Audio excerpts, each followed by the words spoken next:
Alright, so for the next video in the drawing class, we're going to continue with our sighting um, lesson. And in this lesson, we're still going to be using our pencil to do the framing and sighting of the object, but now we're going to add another tool because now we're doing two objects. We're going to be adding um, angles and verticals, some horizontals, and so in addition to having your pencil to make your measurements with your thumb, to then measure um, the individual measurements of objects, you can now also start to look at what angles are created from different um, points in the still life. So for example, I'm going to start drawing the bottle like we did in the last one, but once I start putting down the proportions of the bottle, I can start to not only measure the seashell, as we did before, um, and measuring how wide it is and how tall it is. I can measure, how far in does this big point go into the seashell. I can make a vertical there, and by looking at the vertical, you can see about how far in that topmost point of the seashell reaches into the entire object, which is it's about halfway, give or take. But you can start to make, so by measuring with our pencil and sighting and that with our straightened arm, and I'm using a mechanical pencil this time because it's very light, you can start to draw your object. And something that's really interesting that's happening is, remember how last time we had just the singular bottle that we were drawing? Now this overlaps, and you can really start to use each one of these points as another reference in the map as to what angles are made. So, I mean, even with the seashell, you can even measure what's the angle that the edge of the shell makes, and how does it cut across the bottle there. So, for me, I mean, I'm looking at it from a slightly different angle from where the camera is, but I can take a ruler, which is a little bit longer, and start to look at what angles are being made. A great one is what angle does the top of the bottle make with the outermost tip of the seashell? It's a great way to, and so when you find that angle, you can start to, and I can see it, you can very lightly just put this into the drawing. And it's almost like you're building your scale model. So see that angle that I've just put down from the top of the cap that I put in? And another great one would be what angle does the tip of the seashell make with the other furthest most right point? So you kind of can take the extreme points of the object and find some angles from which you can triangulate how it will look on the page. So essentially we're finding a major axis here. I'm looking at, from my angle, that tip, that leftmost point of the seashell down to its bottom furthest right point.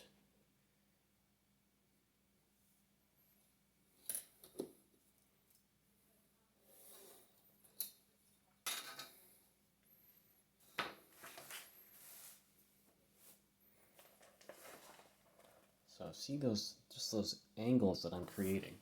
And then from this, you can even start to find what's the angle from the outermost point of the plastic bottle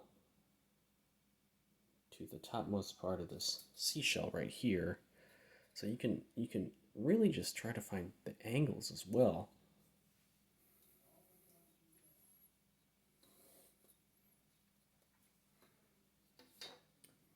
And it gives you a really nice, alongside measuring, as we were before, it really gives you a good idea of not only your measurement and proportion by using your pencil as sighted to then draw it out like we were using contours, but you also can then start to find how the objects interrelate in the still life, which is just as important. So by using some of these extreme points, these angles, after you've done some of the basic work, we can start to find some of those contours. So from my angle, I'm going to start putting in the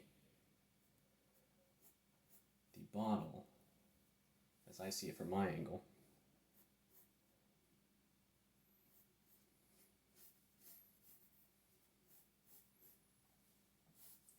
And always with some of these objects, you want to make sure that the ellipses and the topmost corners of things are all in line. So if you need to make sure that you have a proper horizontal in your drawing, don't be afraid to just take a ruler and see, oh, do my points line up properly? Are they verticals? Is there a proper horizontal there? Always feel free to use your pencil or your ruler to do so. And always start off light, just light until you get confident with your perception, and then definitely darken in the areas that you feel most confident in, so that you can start to lay in the rest of the detail. So I'm looking at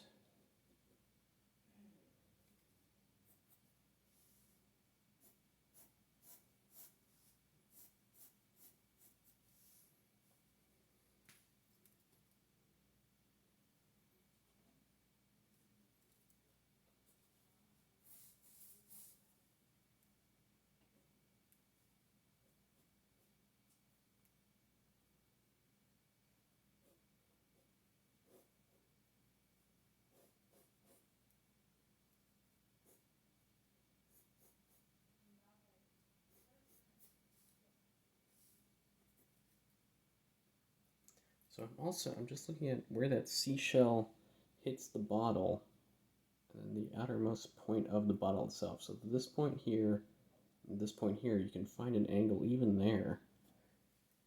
So from my angle, let's see.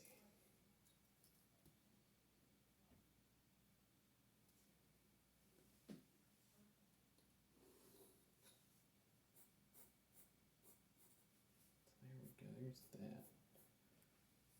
And now you can, when you start to draw your ellipses, definitely draw through your objects to find that searching line like we did in the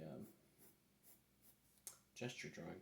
But now I'm looking at things like, how does this cut in front of the bottle? What is that contour of the bottle visually? You're not looking through it, you're just looking at what is that shape that makes.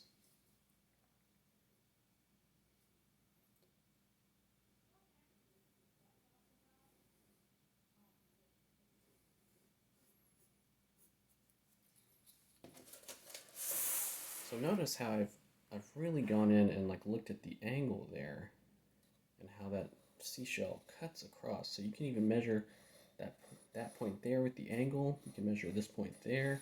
You can measure from the topmost part of the seashell to that point. Whatever is easiest for you to find the angles.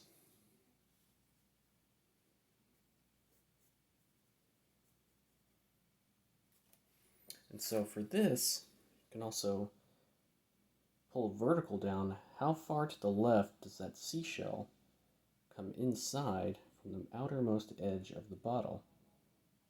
So you're looking at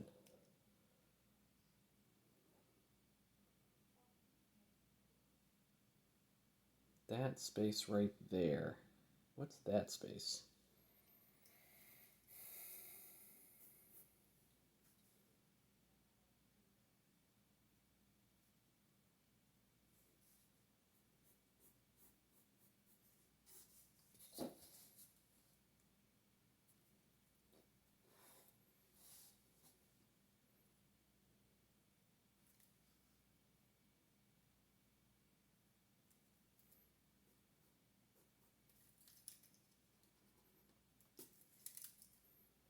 So in terms of line width, like I said, the things that you are most comfortable with, feel free to darken in properly. Notice how I've really darkened this in while leaving some of this light here, leaving that light. leaving these lighter, because once you darken it in, it's like you're putting in the concrete in the drawing. So, and that's what we call line weight. The lighter things are, the less they're in focus, and your eye and your brain naturally push those back. The things that are darker and have a heavier line are what your mind and your brain naturally bring to the foreground and focus on. So details that are less important at the time, generally keep those lighter, while things that are more important, like where intersections occur or exterior contours, definitely once you're confident in your proportions, uh, darken those in, because that is how your brain will process it as more in focus and um, in the foreground as opposed to the background. So that's another thing is the perspective. Lighter is pushed back, therefore further away, whereas darker, more in focus, is pushed to the front. So it becomes not only an organizing principle in terms of the line weight and line quality, but in terms of the perspective, the atmospheric perspective um, of the drawing. So I've set in the contour of the shell, and I can really start to go into the shell in the foreground. So I'll continue that in the next video.